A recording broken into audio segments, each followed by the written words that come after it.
Guttu Raj, singing by Ramanji Yadav. Music by Divine Music Darbhanga.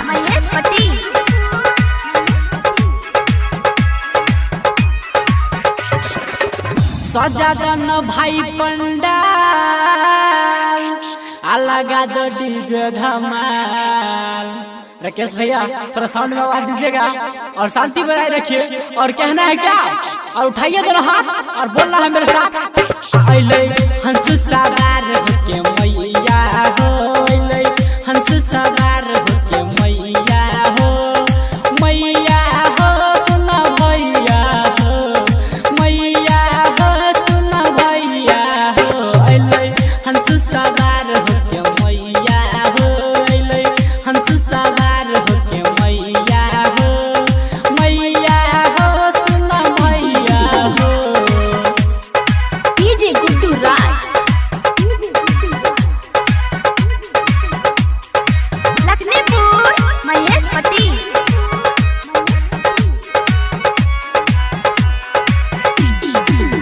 एकर से चल संसार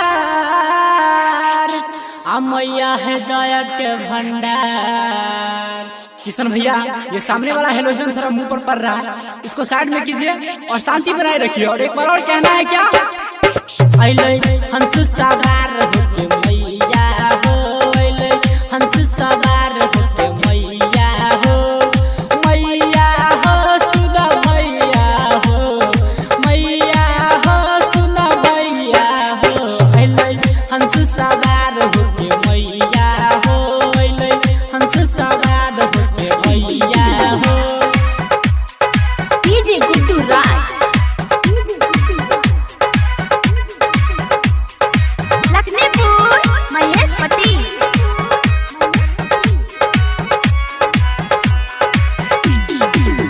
बड़ निक लागै सीन आ साल भर पड़े खुशी के दिन।